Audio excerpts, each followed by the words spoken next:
Good evening. Tonight's story is The Sweet, Sad Tale of the Haunted Orchard by Richard Le Gallienne.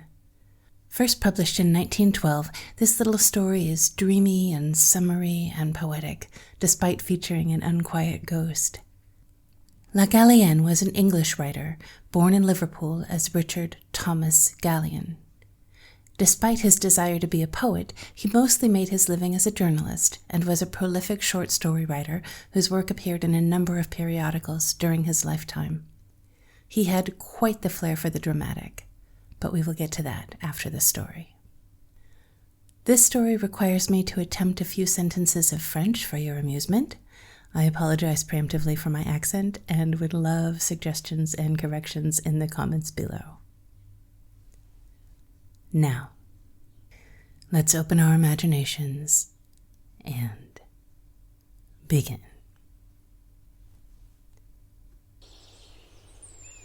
Spring was once more in the world. As she sang to herself in the faraway woodlands, her voice reached even the ears of the city, weary with the long winter. Daffodils flowered at the entrances to the subway, furniture-removing vans blocked the side streets, children clustered like blossoms on the doorsteps, the open cars were running, and the cry of the cash-clo man was once more heard in the land. Yes, it was the spring, and the city dreamed wistfully of lilacs and the dewy piping of birds in gnarled old apple trees, of dogwood lighting up with sudden silver the thickening woods, of water plants unfolding their glossy scrolls in pools of morning freshness. On Sunday mornings, the outbound trains were thronged with eager pilgrims hastening out of the city to behold once more the ancient marvel of the spring. And, on Sunday evenings, the railway termini were aflower with banners of blossom from rifled woodland and orchard, carried in the hands of the returning pilgrims, whose eyes still shone with the spring magic, in whose ears still sang the fairy music. And as I beheld these signs of the vernal equinox, I knew that I, too, must follow the music, forsake awhile the beautiful siren we call the city, and, in the green silences, meet once more my sweetheart, Solitude. As the train drew out of the Grand Central, I hummed to myself, "I've a neater, sweeter maiden in a greener, cleaner land." And so I said goodbye to the city and went forth with beating heart to meet the spring.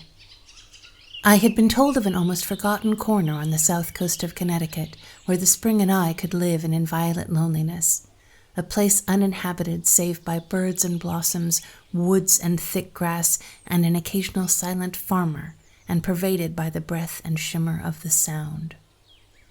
Nor had rumor lied, for when the train set me down at my destination, I stepped out into the most wonderful green hush, a leafy Sabbath silence through which the very train, as it went further on its way, seemed to steal as noiselessly as possible for fear of breaking the spell.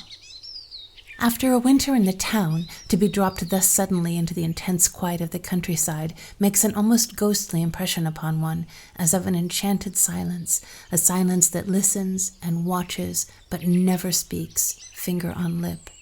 There is a spectral quality about everything upon which the eye falls. The woods, like great green clouds, the wayside flowers, the still farmhouses half lost in orchard bloom, all seem to exist in a dream. Everything is so still, everything so supernaturally green.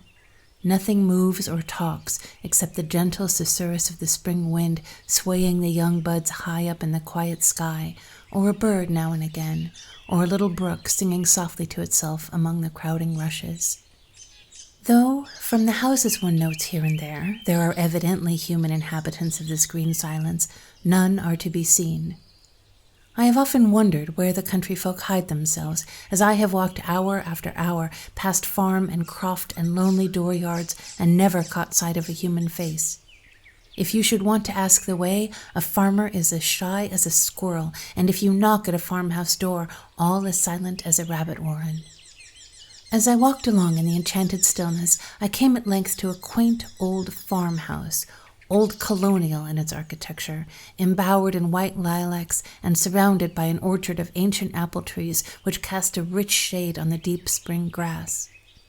The orchard had the impressiveness of those old religious groves, dedicated to the strange worship of sylvan gods, gods to be found now only in Horace or Catullus, and the hearts of young poets to whom the beautiful antique Latin is still dear. The old house seemed already the abode of solitude. As I lifted the latch of the white gate and walked across the forgotten grass and up onto the veranda already festooned with wisteria and looked in the window, I saw solitude sitting by an old piano on which no composer later than Bach had ever been played. In other words, the house was empty, and going round to the back, where old barns and stables leaned together as if falling asleep, I found a broken pane and so climbed in and walked through the echoing rooms. The house was very lonely. Evidently no one had lived in it for a long time. Yet it was all ready for some occupant for whom it seemed to be waiting. Quaint old four-poster bedsteads stood in 3 rooms, dimity curtains and spotless linen, old oak chests and mahogany presses, and, opening doors in Chippendale sideboards, I came upon beautiful, frail old silver and exquisite china that set me thinking of a beautiful grandmother of mine, made out of old lace and laughing wrinkles and mischievous old blue eyes. There was one little room that particularly interested me, a tiny bedroom, all white, and at the window the red roses were already in bud. But what caught my eye with peculiar sympathy was a small bookcase in which were some 20 or 30 volumes wearing the same forgotten expression, forgotten and yet cared for, which lay like a kind of memorial charm upon everything in the old house. Yes, everything seemed forgotten, and yet everything, curiously, even religiously, remembered. I took out book after book from the shelves. Once or twice flowers fell out from the pages, and I caught sight of a delicate handwriting here and there, and frail markings. It was evidently the little intimate library of a young girl. What surprised me most was to find that quite half the books were in French poets and French romancers, a charming, very rare edition of Ronsard, a beautifully printed edition of Alfred de Musset, and a copy of Théophile Gautier's Mademoiselle de Maupin. How did these exotic books come to be there alone in a deserted New England farmhouse? This question was to be answered later in a strange way. Meanwhile, I had fallen in love with the sad, old, silent place, and as I closed the white gate and was once more on the road, I looked about for someone who could tell me whether or not this house of ghosts might be rented for the summer by a comparatively living man. I was referred to a fine old New England farmhouse shining white through the trees a quarter of a mile away. There I met an ancient couple, a typical New England farmer and his wife. The old man, lean, chin-bearded, with keen gray eyes flickering occasionally with a shrewd humor. The old lady with a kindly old face of a withered apple type and ruddy. They were evidently prosperous people, but their minds, for some reason I could not at the moment divine, seemed to be divided between their New England desire to drive a hard bargain and their disinclination to let the house at all. Over and over again they spoke of the loneliness of the place. They feared I would find it very lonely. No one had lived in it for a long time, and so on. It seemed to me that afterwards I understood their curious hesitation, but at the moment only regarded it as a part of the circuitous New England method of bargaining. At all events, the rent I offered finally overcame their disinclination, whatever its cause, and so I came into possession, for 4 months, of that silent old house with the white lilacs and the drowsy barns and the old piano and the strange orchard. And, as the summer came on and the year changed its name from May to June, I used to lie under the apple trees in the afternoons, dreamily reading some old book, and through half-sleepy eyelids watching the silken shimmer of the Sound. I had lived in the old house for about a month, when one afternoon a strange thing happened to me. I remember the date well. It was the afternoon of Tuesday, June 13th. I was reading, or rather dipping here and there, in Burton's Anatomy of Melancholy. As I read, I remember that a little unripe apple, with a petal or two of blossom still clinging to it, fell upon the old yellow page. Then I suppose I must have fallen into a dream, though it seemed to me that both my eyes and my ears were wide open, for I suddenly became aware of a beautiful young voice singing very softly somewhere among the leaves. The singing was very frail, almost imperceptible, as though it came out of the air. It came and went fitfully, like the elusive fragrance of sweetbriar, as though a girl was walking to and fro, dreamily humming to herself in the still afternoon. Yet there was no one to be seen. The orchard had never seemed more lonely. And another fact that struck me as strange was that the words that floated to me out of the aerial music were French, half sad, half gay snatches of some long-dead singer of old France. I looked about for the origins of the sweet French sounds, but in vain. Could it be that the birds were singing in French in this strange orchard? Presently the voice seemed to come quite close to me, so near that it might have been the voice of a dryad singing to me out of the tree against which I was leaning. And this time I distinctly caught the words of the sad little song. Chantez, rossignol, chantez, toi qui as le cœur gai, tu as le cœur à rire, moi je l'étais pleurer. But though the voice was at my shoulder, I could see no one. And then the singing stopped with what sounded like a sob, and a moment or two later I seemed to hear a sound of sobbing far down the orchard. Then there followed silence, and I was left to ponder the strange occurrence. Naturally, I decided it was just a daydream between sleeping and waking over the pages of an old book. Yet, when next day and the day after the invisible singer was in the orchard again, I could not be satisfied with such mere matter-of-fact explanation. "À la Clairefontaine," went the voice to and fro through the thick orchard boughs. "Mais allant promener, je trouve l'eau si belle, que je me suis banni. Lui, oui, au longtemps que je t'aime, jamais je n'ai t'oublié." It was certainly uncanny to hear that voice going to and fro in the orchard, there somewhere amid the bright, sun-dazzled boughs, yet not a human creature to be seen, not another house even within half a mile. The most materialistic mind could hardly but conclude that here was something not dreamed of in our philosophy.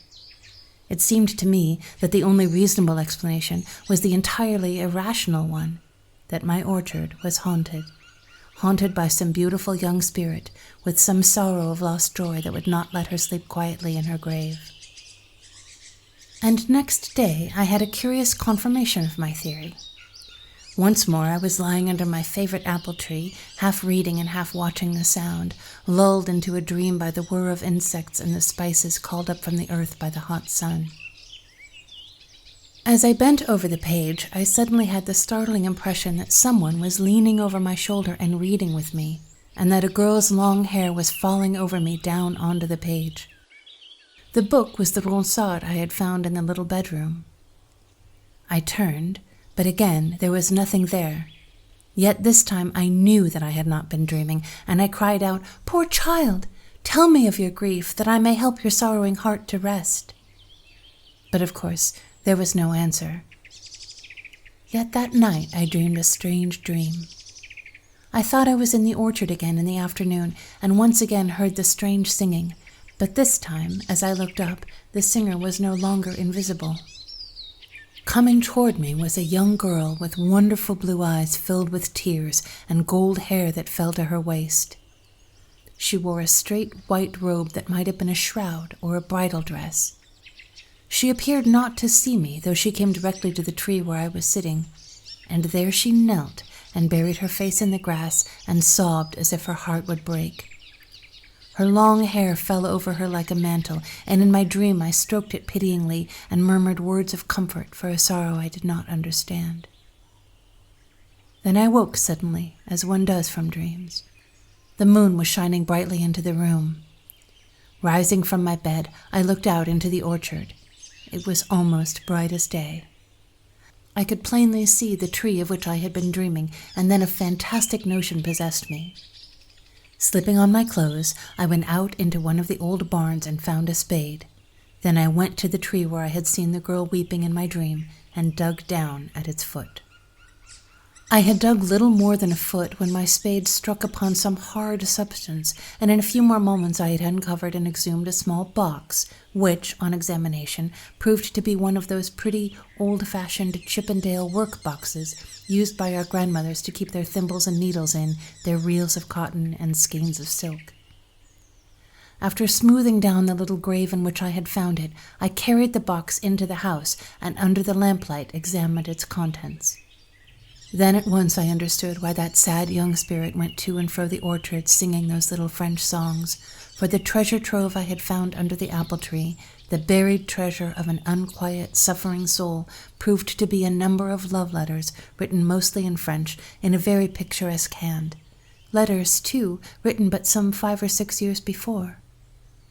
Perhaps I should not have read them, yet I read them with such reverence for the beautiful, impassioned love that animated them, and literally made them smell sweet and blossom in the dust, that I felt I had the sanction of the dead to make myself the confidant of their story.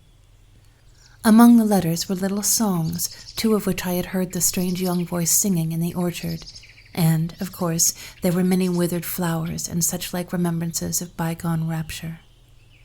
Not that night could I make out all the story, though it was not difficult to define its essential tragedy. And later on, a gossip in the neighborhood and a headstone in the churchyard told me the rest. The unquiet young soul that had sung so wistfully to and fro in the orchard was my landlord's daughter. She was the only child of her parents, a beautiful, willful girl, exotically unlike those from whom she was sprung and among whom she lived with the disdainful air of exile. She was, as a child, a little creature of fairy fancies, and as she grew up it was plain to her father and mother that she had come from another world than theirs. To them she seemed like a child in an old fairy tale strangely found on his hearth by some shepherd as he returns from the fields at evening, a little fairy girl swaddled in fine linen and dowered with a mysterious bag of gold. Soon she developed delicate spiritual needs to which her simple parents were strangers. From long truancies in the woods she would come home laden with mysterious flowers, and soon she came to ask for books and pictures and music of which the poor souls that had given her birth had never heard.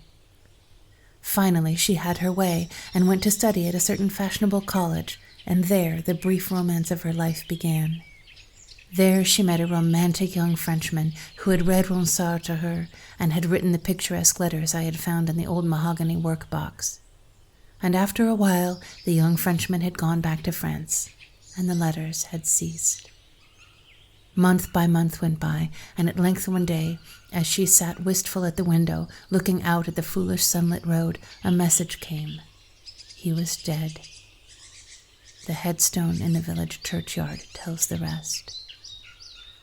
She was very young to die, scarcely 19 years, and the dead who have died young, with all their hopes and dreams still like unfolded buds within their hearts, do not rest so quietly in the grave as those who have gone through the long day from morning until evening and are only too glad to sleep. Next day I took the little box to a quiet corner of the orchard and made a little pyre of fragrant boughs, for so I interpreted the wish of the young unquiet spirit. And the beautiful words are now safe, taken up again into the aerial spaces from which they came.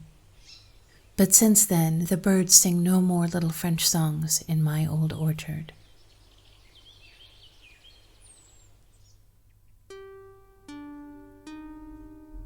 I love the feel and the tone of this story. It's a ghost story, but without the darkness or the ominousness that usually implies. Instead, it's drowsy and it's summery. It's perfect for this time of year. Although it is a bit weird that our hero just goes into a stranger's house and pokes around, the gentleness and the delicacy of his descriptions, the calm and the dreamy pace of the story, and the sad sweetness of the ghost herself make this story very charming. I think it's interesting that he also kind of hints at the otherworldly origins of this ghost without asserting it directly. Really, everything in the story is suggested obliquely. He hears something unseen that might be there. He had a dream that may have been a message. The girl may have come from fairyland. He imagines she wants him to burn the box. He writes the whole story in this land of suggestion. It's not quite real, which is part of the whole enchantment of it. Le Gallienne was born a middle-class kid in Liverpool in 1866, but he had a dramatic flair for reinventing himself, and he clearly aspired to be a more Byronic figure. When he was 17, his father took him to a lecture from Oscar Wilde, and it changed his life. Over the next few years, he changed his name from Gallienne to Le Gallienne and quit his job in an accountant's office to become a writer and a poet.